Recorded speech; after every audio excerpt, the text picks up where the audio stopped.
시작. 그들이 사도의 가르침을 받아 서로 교제하고 떡을 떼며 오로지 기도하기를 힘쓰니라.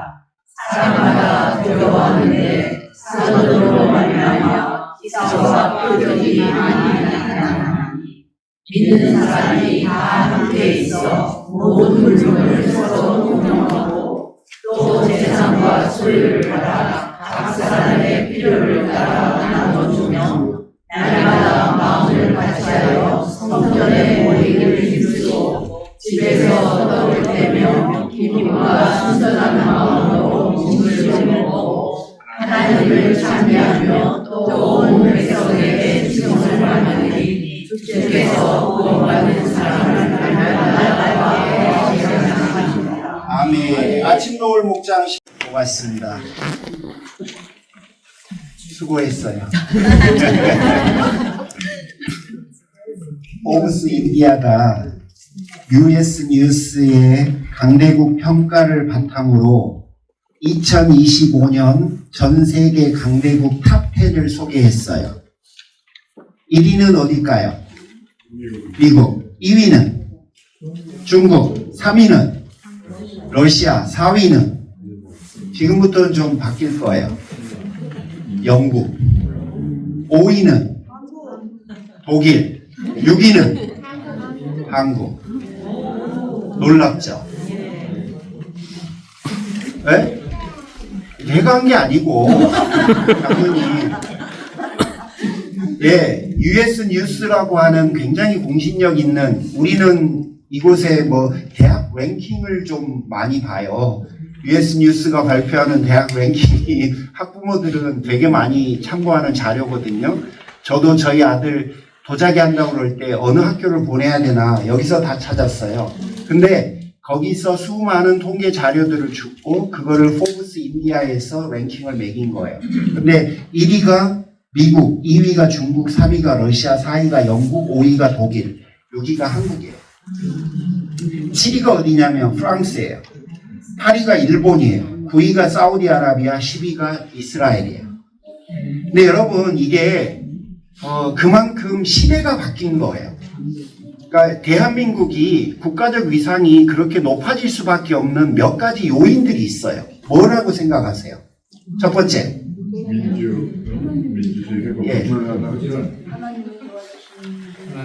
하나님이 도와주시고 이런 거는 설마 뭐 US 뉴스가 평가 기준으로 삼진 않은데, 일단 여러분 군사력이 세계 몇인지 아세요? 예, 5위예요. 세계 5위예요. 그러니까 대한민국 군사력이 세계 5위예요. 우리는 잘 모르잖아요. 근데 왜? 5위예요. 5위. 7. 네, 7가지 제한. 그리고 K컬처,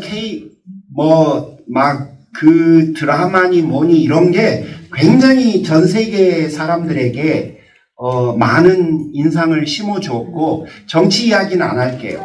그 민주주의 회복력 같은 것에 대해서 굉장히 놀라워해요. 그런 것들 때문에 종합적으로 평가하니까 대한민국의 세계 강대국 랭킹이 6위가 됐다라고 대한민국이 발표한 게 아니라 딴 나라가 발표한 거예요. 여러분 참고해 주시면 좋겠어요.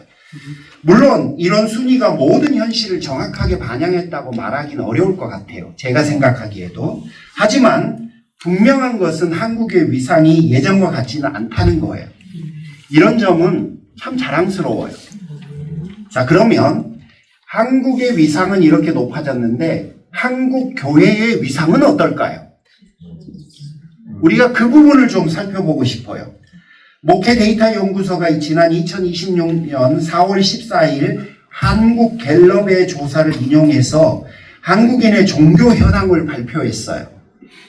자, 이거는 공신력 있는 단체가 발표한 거잖아요. 그러니까 그러시면 안 돼요. 그 자료에 따르면 한국인의 개신교율 비율이 몇 퍼센트 같아요? 18%예요. 과거에는 4명 중에 1명이라고 그랬던 시절이 있어요. 근데 지금은 18%라고 답을 한 거예요. 더 어려운 거는 10대와 20대가 기독교인이라고 말한 비율이 14%예요. 30대가 나는 기독교인이요 라고 말한 게 16%예요. 자, 그러면 20대, 30대, 40대의 퍼센티지는 평균 18%보다 더 낮아요. 그렇다면 한국 교회의 미래는 어떨까요? 지금보다 더 어려울 거예요. 시간이 흐를수록 한국 교회의 숫자가 줄어들 수 있는 가능성이 훨씬 커요. 숫자보다 더 심각한 게 뭐냐면 신뢰예요. 기독교 윤리실천운동의 최근 한국교회 사회적 신뢰도 여론조사를 따르면 한국교회를 신뢰한다는 응답이 19%였어요. 10명 중에 2명만이 한국교회를 신뢰한대요. 신뢰하지 않는다는 응답이 75%예요. 자, 왜 그렇게 신뢰하지 않습니까? 라고 물었더니 그 물음에 대한 건 이따 제가 세 번째 대지 설교를 할 때 말씀드릴게요. 왜 여러분들은 한국교회를 신뢰하지 않습니까? 라고 물어보니까 이러이러한 이유 때문에 우리는 한국교회를 신뢰하지 않습니다. 라고 답을 한 거예요. 자, 여러분 저는 오늘 사도행전 2장 42절부터 47절을 통해서 다시 한국교회의 공동체성을 다시 회복시키는 것에 대해서 어제에 이어서 두 번째 말씀을 드리고 싶어요. 내가 원하는 거 말고 내가 원하는 것을 이루어주는 그런 공동체 말고 성경이 말하고 하나님이 공동체가 이런 거다라고 했던 것, 우리가 추구해야 되고 지향해야 되는 것, 나도 모르게 변색시키고 변질시켜 버렸는데 다시 처음으로 돌아가야 되는 그거, 그 이야기를 할 겁니다. 첫 번째, 여러분, 예수를 믿든 안 믿든 복을 좋아해요. 그런데 예수를 안 믿는 사람이 원하는 복과 예수를 믿는 사람이 원하는 복은 차이가 나야 돼요. 여러분이 예수 안 믿을 때 원했던 게 뭐죠? 단지 돈이었어요? 네? 성공. 또 강대욱 집사님에게 여쭤보겠습니다. 집사님 원하시는 게 뭐였어요? 세상에서 훌륭한 사람이 되고 싶습니다. 네. 저도 그랬습니다. 저도 훌륭한 사람이 되고 싶었습니다. 그 훌륭한 사람의 기준이 뭐예요? 예, 남들보다 성공해서 이름만 하면 딱 알아주고 그리고 넉넉하게 살고, 제가 꿈꿨던 삶이 있어요. 아주 서민적인 삶이에요. 제가 열심히 가서 일하고 들어오면 애들이 쭉 달려와서 애들이에요. 아빠 그러고 안기는 거야. 그러고 와이프는 주방에서 된장국을 바글바글 끓이고 있으면서 여보 다녀왔어요 소리를 듣고 얼른 씻고 오세요. 그러면 씻고 오면 딱 식탁에 맛있는 반찬이 딱 기다리고 있고, 그리고 지금부터는 옛날 이야기니까 소주 한 잔 다 맛있게 하고, 그리고 하루 그냥 편하게 마감하는 거, 그 평화로움과 그 안정감을 저는 간절히 원했어요. 나는 그게 제가 생각하는 성공의 표준이라고 생각했어요. 예수 믿는 사람이 똑같으면 그거 예수 믿는 거예요, 안 믿는 거예요? 만약에 예수 믿는 사람이 똑같은 복을 지향하고 있다면 그거는 예수 그리스도가 우리에게 말한 복이 그거든지, 아니면 내가 예수 그리스도의 이름으로 내가 원하는 복을 지속적으로 동일한 것을 추구하고 있든지 둘 중에 하나일 거예요. 뭘까요? 전자예요, 후자예요? 후자예요.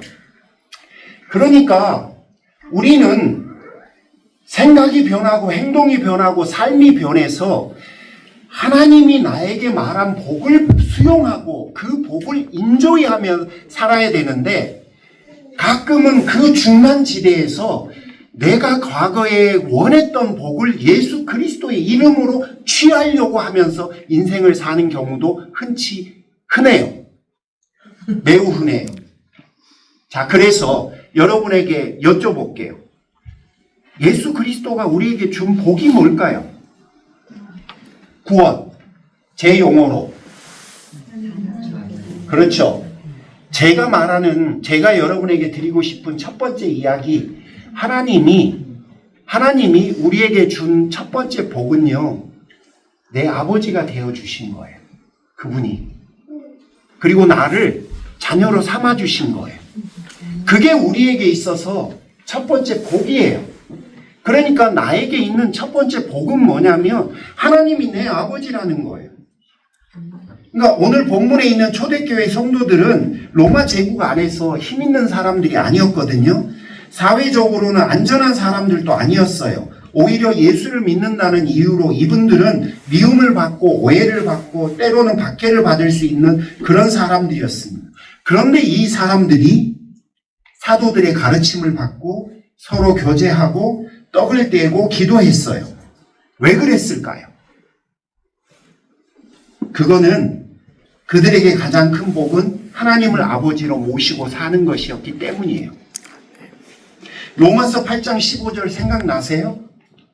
너희는 다시 무서워하는 종의 영을 받지 아니하고 양자의 영을 받았으므로 우리가 아빠, 아버지라고 부르짖느니라.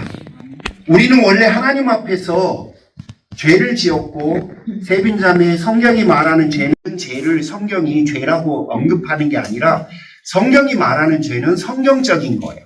그 성경적인 건 뭐냐면 피조물인 우리가 하나님을 하나님으로 인정하지 않고 자기가 주인이라고 인생을 생각하며 그분을 무시하고 외면하는 걸 죄라고 해요. 그러니까 그 죄의 결론이 성경에서 뭐라고 그러냐? 죽음이라고 해요. 원래는 우리에게 죽음이 없었는데 그 죽음이 우리를 그 죄 때문에 찾아온 거예요. 그러면 선언하죠. 그렇죠? 로마서 1장 2장이 그리고 3장 초반까지 뭐라고 말을 해요? 의인은 없나니 하나도 없다. 모두가 다 심판 아래 있고 죄 아래 있는 거야. 그런 상황에 있는 우리를 예수 그리스도가 길을 연 거예요. 로마서 3장 21절. 그러나 하나님의 한 의가 또 다른 한 의가 나타났어. 그게 뭐예요? 그리스도예요. 그리스도예요. 그러니까 구원의 길이 다시 하나 열린 거예요. 우리가 실패해버렸던 그 길을 하나님이 이제 두고 다음 길을 열어준 게 바로 복음이에요. 우리가 잘 알고 있는. 자, 그걸 통해서 결국 어떻게 되느냐? 로마서 8장에 이르면 내가 하나님의 자녀가 되고 그분이 내 아버지 되어준다 라는 이야기가 생기죠. 자, 그렇다면 결국 우리에게 있는 가장 큰 복은 하나님이 나를 자녀로 삼아 주셨다는 거예요. 하나님이 내 아버지가 되어주셨다는 거예요. 자, 그러면 오늘은 조금만 더 가볼게요. 하나님이 내 아버지가 되어주셨다는 게 무슨 의미일까요? 무슨 의미일까요? 그분이 나를 더 이상 혼자 내버려 두지 않겠다는 이야기예요. 그리고 하나님께서 어떤 상황 속에서도 우리를 버리지 않겠다라고 하는 이야기예요. 이사야 41장 10절에 두려워하지 말라 내가 너와 함께함이라 내가 너를 굳세게 하리라 참으로 너를 도와주리라. 여호수아 1장 9절에 내가 어디로 가든지 내 하나님 여호와가 너와 함께하느니라. 여러분, 하나님께서 나와 함께 해주시는 것, 하나님이 내 아버지 되어주시는 것, 나를 홀로 내버려 두지 않는 것, 그게 성도에게 있어서 성도들만이 누릴 수 있는 가장 큰 복이에요. 이거는 크리스찬 아니면 누릴 수가 없어요. 그러니까 크리스찬인 내가 가장 소중히 여기는 게 뭐냐면 하나님이 나와 함께 해주시는 것을 가장 소중히 여기는 거예요. 자, 그 다음에 시편 23편 4절 우리 잘 알잖아요. 이거를 제가 지금까지 이야기 드린 것을 기준으로 한번 여러분이 묵상을 해보세요. 제가 한번 읽어드려 볼게요.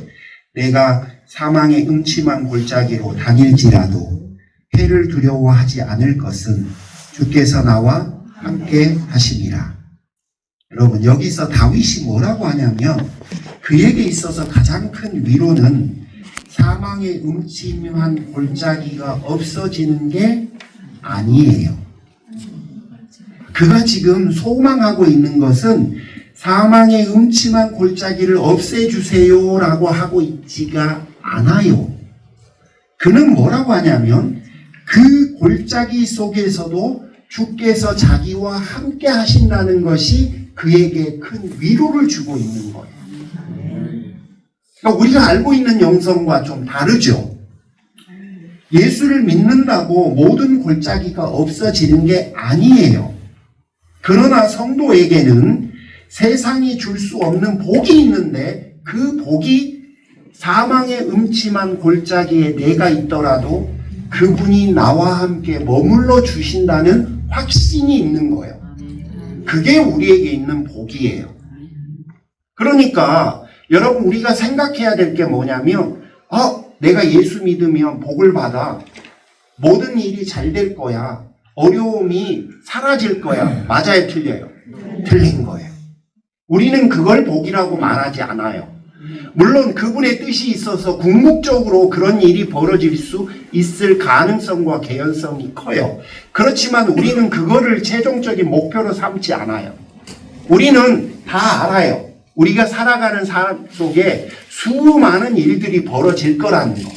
그거는 누군가에 의해서일 수도 있고 나의 잘못된 선택에 의해서일 수도 있어요. 그러나 내가 정말로 하나님의 사랑받는 자녀로서 가장 큰 복이라고 생각하는 것은 내가 비록 나의 잘못에 의해서 사망의 음침한 골짜기를 내가 걸어가야만 한다 하더라도 그때 나를 그분은 홀로 내버려 두지 않을 거라는 확신을 나는 갖고 있는 거예요. 아멘. 그래서 우리는 갈 수 있어요. 아멘. 그 길을. 여러분, 건강한 교회는요, 이 복을 아는 교회예요. 아멘. 이 차이를 아는 거예요. 그리고 건강한 성도는요, 이 차이를 이해하고 이 귀한 복을 소유하는 사람이에요. 아멘.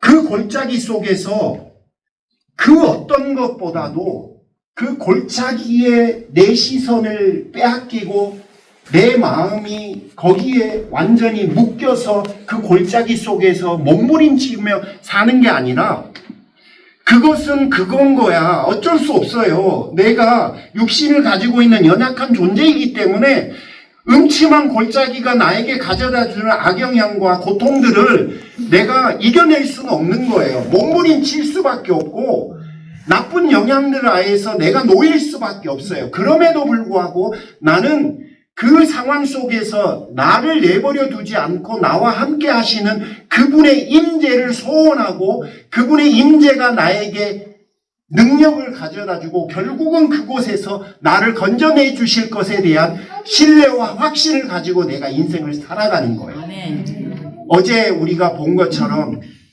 하나님이 신이신데 하나님 되시기를 포기하고 인간이 되어서 나와 함께 하셨잖아. 그게 복음의 정신. 사자굴 속에서도 와갖고 나와 함께 머무셨잖아요. 그게 그분의 마음. 풀문불 속에서도 너희들 혼자 걸러 올라오라고 명령하지 않고 그분이 친히 그 속으로 와서 나와 함께 머무셨잖아요. 이게 복음의 정신이에요. 그 복음의 정신을 이해한 사람은 왜 나에게 사망의 음침한 골짜기를 주셨냐라고 원망만 하지 않습니다. 그 다음으로 갈 수 있는 거예요. 그게 바로 성도들이 누릴 수 있는, 아니 성도만이 누릴 수 있는 복이에요. 이거는 아무도 못 가져요. 그러므로 하나님이 나의 아버지십니다. 하나님이 나와 함께 하십니다. 그러므로 나는 혼자가 아닙니다. 라고 하는 것을 여러분이 받아들이고 그거를 소유하고 살아가셔야 돼요.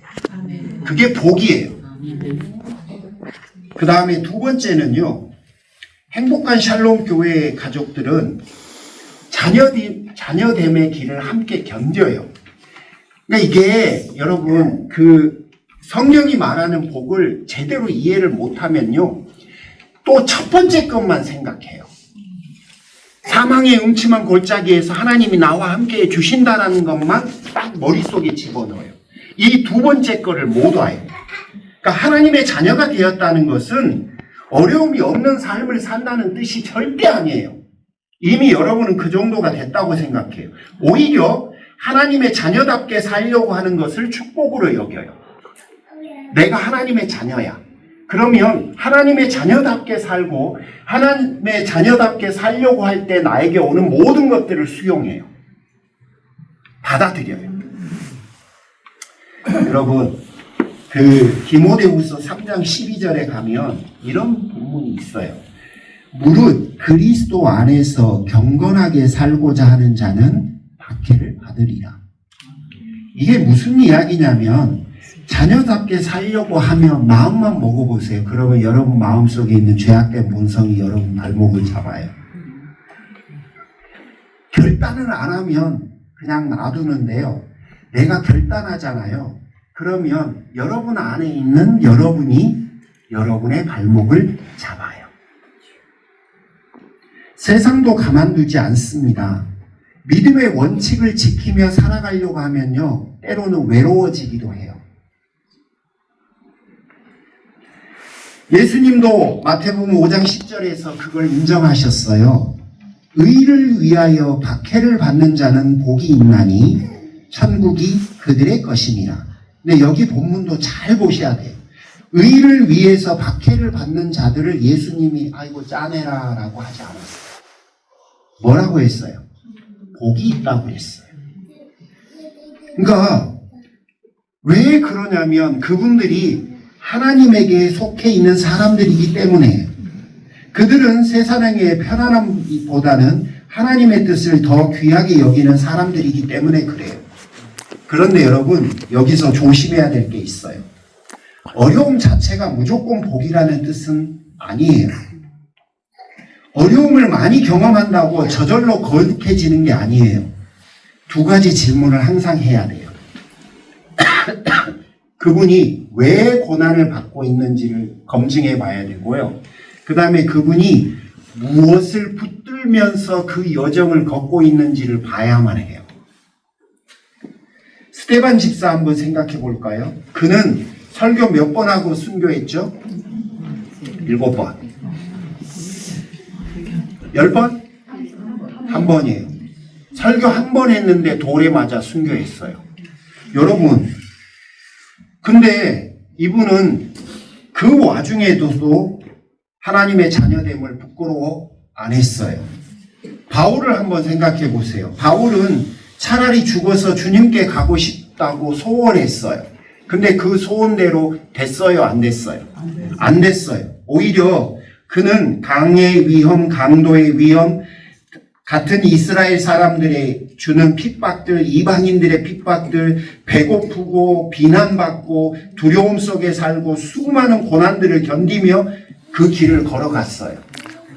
여러분, 어느 분은 한 번 설교하고 순교하고 어느 분은 순교하고 싶다고 소원해도 허락을 안 하고 이게 다른 거예요. 스데반의 순교도 귀했고 바울의 견딤도 귀했어요. 맞아요? 틀려요? 맞죠? 고난을 받았기 때문에 귀한 게 아니에요.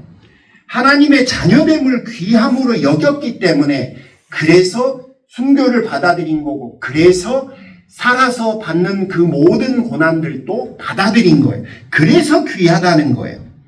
그 길을 믿음으로 걸었기 때문에 귀한 거예요. 여러분, 교회는 바로 믿음의 길을 함께 걷는 공동체고 그리고 그 길을 걷기 위해 감내해야 될 것들 또 대가를 지불해야 될 것들이 있다는 것을 받아들이는 것이 복이에요. 그런 일이 없어야 된다고 생각하는 건 그거는 동화예요. 사우디아라비아 왕자님을 만나야만 있을 수 있는 일이에요. 신데렐라가 돼야만 가능한 일이에요. 성경이 그거를 우리에게 복이라고 말하지 않아요. 그러므로 건강하고 행복한 공동체는 두 가지를 받아들여야 돼요. 첫 번째, 하나님이 나의 아버지 되어주시는 것을 최고의 축복으로 여길 줄 알아야 돼요. 그리고 그 여정을 걸어갈 때 지불해야 될 대가가 있다는 사실을 인정하고 받아들여야 돼요. 이 두 가지를 가지고 있는 사람이 건강하고 행복한 공동체가 되는 거예요. 그러면 다른 시선으로 한번 보겠습니다. 사도행전 2장의 초대교회는 서로 교제했어요. 함께 떡을 떼었습니다. 필요한 것들을 서로에게 나누어 주었어요. 그들은 누군가의 고난을 혼자만의 문제로 두지 않았습니다. 함께 울고 함께 먹고 함께 기도하고 함께 견디는 그런 공동체였어요. 그래서 이 공동체가 건강하고 아름다운 거예요.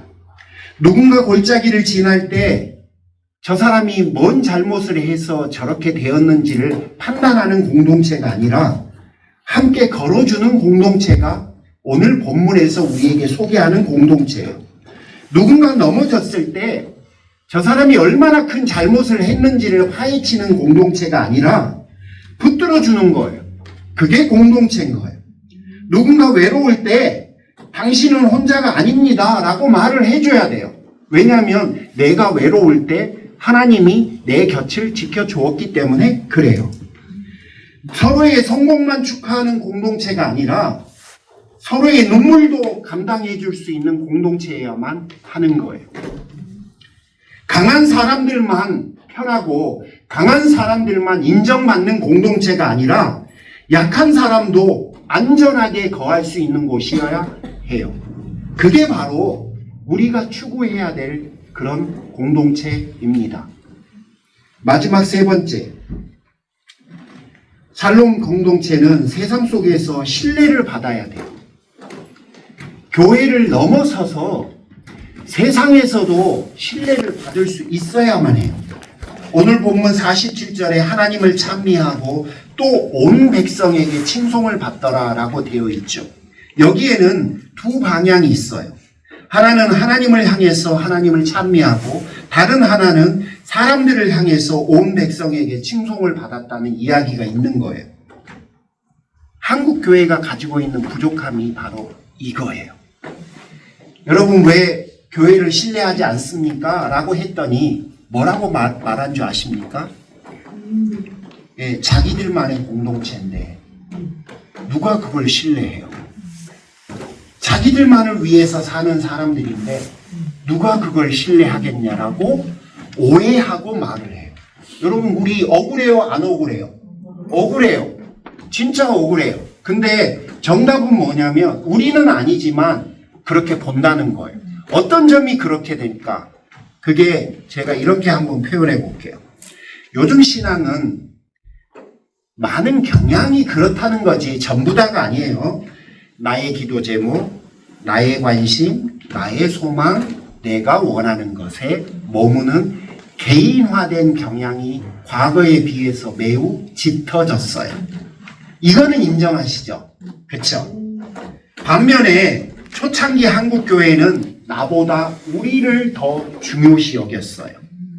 한국교회는 자신만을 위한 종교 공동체에 머무르지 않았어요. 그들은 가난한 사람의 곁에 섰고 배움의 기회를 열었고 병든 자들을 돌보려고 애를 썼고 민족의 아픔을 함께 짊어지려고 애를 썼어요. 여러분 30년 전만 해도요. 제가 그 경기도 막 강원도 이런 기도원에 가면요. 그 굉장히 많이 기도했던 기도 제목이 뭔지 아십니까? 나라와 민족을 위한 기도예요. 그때는 나라와 민족을 위해서 기도하는 게 당연했어요. 근데 요즘은요. 이게 나라와 민족을 위해서 기도하자면 이게 목사님 저도 겁이 나. 목사님 태극기예요? 그럴까봐. 아니 그게 아니거든. 그런데 태극기예요? 그럴까봐 그래요. 목사들은 기본적으로 보수적이라고 다들 생각들을 하세요. 그리고 기득권자들이라고 생각해요. 왜냐하면 옛날에 교회는 없는 자들의 공동체였는데 요즘 교회들은요 뭔가 중산층 이상의 공동체 같은 느낌이 되어버렸어요. 그냥 그렇게 되어버린 느낌이라고요. 실제로 그렇다는 게 아니고, 그러므로 이런 오해들을 많이 받아요. 예를 하나 들어볼게요. 3.1 운동이 언제 일어났죠? 몇 년도에? 작년도에. 그렇죠. 아이고 그렇게 외우시면 돼요. 아이고 예, 1919년 3월 1일. 그때 개신교 기독교인의 비율이 몇 %인지 아십니까? 추측해 보세요. 1.5%. 그 당시에 개신교 비율이 1.5% 정도였어요. 그런데 독립선언서에 서명한 33인 중에 기독교인이 몇 명? 16명. 절반가량이 됐어요. 그러니까 이건 뭘 의미하냐면 기독교인의 숫자는 작았지만 적어도 그 기독교인들의 관심은 자기 자신이 아니라 타인이었다는 거예요. 나라와 민족의 문제에 대해서 관심을 갖고 그 문제를 해결하기 위해서 인생을 살아가는 사람들이 많았어요. 제가 통계가 얼른 생각이 안 나는데 여러분 1900년도 초창기에 대한민국에 있었던 학교의 숫자가 2,500개 정도였어요. 근데 그 중에 기독교 관련 학교가 몇 개였냐면 약 700개였어요. 그러니까 대한민국 국가가 만든 학교에 약 한 40-50% 정도는 기독교인이 따로 만든 학교였다는 거예요. 왜 그랬을까? 돈 벌라고? 돈 벌라고? 아니에요. 이 민족을 깨워야겠다라고 생각한 거예요.